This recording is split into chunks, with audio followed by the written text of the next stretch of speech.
Time के बारे में ना बहुत सारे लोग बहुत सारी बातें करते हैं और करेंगे भी, क्योंकि टाइम ही तो पैसा है।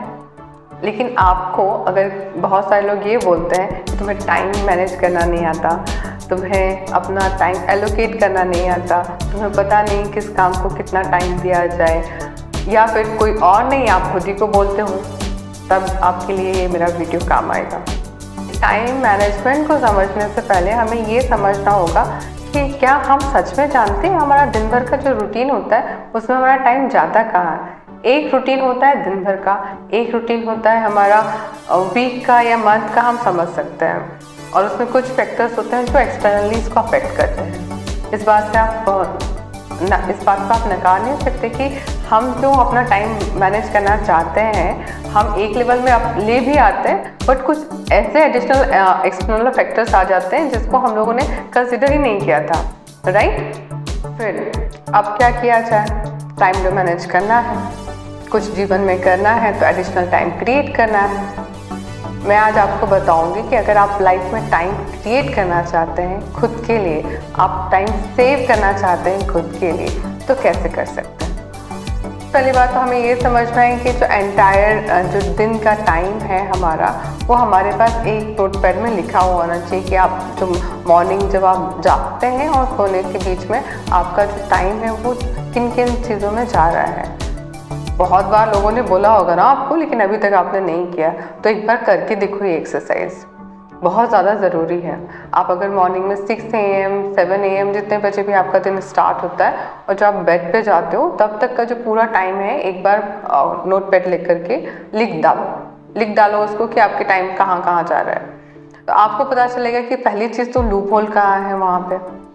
अब दूसरी चीज़ ये पता चलेगी कि यार सच में मेरे पास टाइम नहीं होता है, या फिर मैं समझ नहीं पाती हूँ कि इस काम को मैं कब ख़त्म करूँ।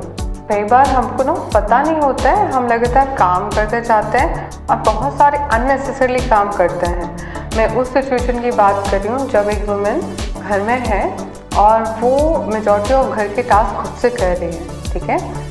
तो सपोज एक मॉर्निंग का रूटीन देखते हैं, बच्चे स्कूल जाते हैं 7-8 AM पे स्कूल जाते हैं और उस समय जो उनका टास्क स्टार्ट होता है वो दोपहर तक चलता है। दोपहर को एक पैच मिलता है जो एक खाली पैच होता है, एंड देन उसके बाद इवनिंग में अगेन उनका टास्क बढ़ा हुआ होता है। उस कंडीशन की बात कर रही हूँ जब थोड़ी हाउस हेल्प है, लाइक मेड है या कोई हेल्प है या कोई रिलेटिव में भी इन लॉज मदर कोई हेल्प है, तब की बात कर रही हूँ। बट मान लीजिए अगर आप इंडिविजुअल न्यूक्लियर फैमिली में रह रहे हो और आपके हस्बैंड वर्किंग है, आप एक मदर हैं और एक होम मेकर है, तो उस टाइम पे जब आपका जो मॉर्निंग स्टार्ट होगी तो आपको पता नहीं चलता होगा डेफिनेटली कि मॉर्निंग से आफ्टरनून कैसे हो गया, राइट। बट अभी भी आप चाहते हो कि किसी तरीके से मैं कोई टाइम बचा पाऊँ ताकि मैं कोई नई चीज़ सीख पाऊँ, नया कुछ काम कर पाऊँ, छोटा सा बिजनेस कर पाऊँ, या कुछ भी अपने लिए टाइम निकाल पाऊँ। मेरी एक नई हॉबी है जिसको परस्यू करना है, तो कैसे करें, कैसे किया जा सकता है ये? मैं सजेस्ट करूँगी अगर आप एक बार इवैल्यूएट करो कि अगर आप एक मॉर्निंग पर्सन हो जहाँ पे आप बहुत ज़्यादा कंस्ट्रक्टिव काम करते हो मॉर्निंग में, बहुत ज़्यादा आपने देखा होगा जब हम स्कूल या कॉलेज में होते हैं तो बहुत सारे स्टूडेंट्स मॉर्निंग में जाकर के पढ़ते हैं, बहुत सारे स्टूडेंट्स लेट नाइट में पढ़ते हैं, राइट। तो वही आपका टाइम होता है जब आप अर्ली मॉर्निंग अर्ली राइजर हैं या लेट इवनिंग में काम करने वाले स्टूडेंट्स थे, तो वो आपकी हैबिट अभी तक वैसी ही आपको पता नहीं है, बट वो आपका जो मेजॉरिटी ऑफ प्रोडक्टिव टाइम आपका वही होता है। हम बाकी किसी भी टाइम पे एलोकेट करते हैं तो हमको उतना आउटपुट नहीं मिलता, जितना भी हम एफर्ट्स डाल रहे हैं अदर टाइम पे उतना नहीं मिलता है। पहला रीज़न, अगर आपको ज़्यादा आउटपुट चाहिए, ज़्यादा रिजल्ट चाहिए, तो आप ट्राई करो उस टाइम को सेव करने के लिए जहाँ पे आप अपने आप को सबसे ज़्यादा प्रोडक्टिव पाते हो। अगर आप मॉर्निंग में खुद को प्रोडक्टिव पाते हो तो वहाँ ट्राई करो टाइम को सेव करने के लिए। कैसे किया जा सकता है? अगर आपके पास एक भी हाउस हेल्प नहीं है तो आप अपने पास एक हाउस हेल्प रखो।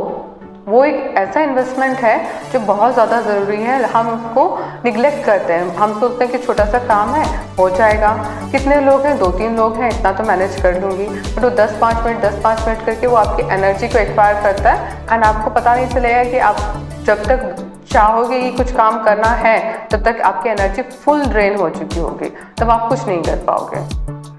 ठीक है, पहला सजेशन। आप दूसरा सजेशन, आप काम को एलोकेट करो। अगर आपको लगता है कि आप जो काम कर रहे हैं मे बी अपने किड के लिए, हस्बैंड के लिए, अगर आपको लगता है कि आपकी प्रेजेंस उतनी ज़्यादा ज़रूरी नहीं है, देन आपको ऐसी हैबिट और ऐसा एनवायरनमेंट इनकलकेट करना है अपने घर में कि हर पर्सन अपनी जो रिस्पॉन्सिबिलिटीज़ हैं वो खुद निभाए। You need not to do everything for others.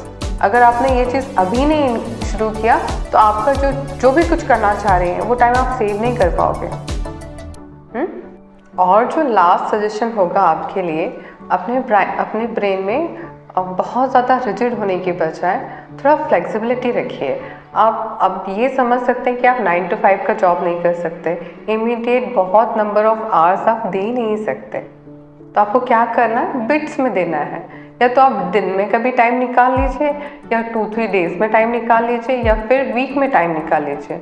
अगर मैं ऐसा एज्यूम करूं कि अगर आप कुछ एकदम कोई बिजनेस एकदम स्टार्टिंग से स्टार्ट करना चाह रहे हो, या कोई हॉबी परस्यू करना चाह रहे हो, कुछ भी करना चाह रहे हो जो आप एकदम स्टार्टिंग में है, तो पहला स्टेज क्या आता है, हमको रिसर्च करना है, उसके बारे में पता करना है कैसा वर्क है, हमें वो करने के लिए क्या क्या करना पड़ेगा।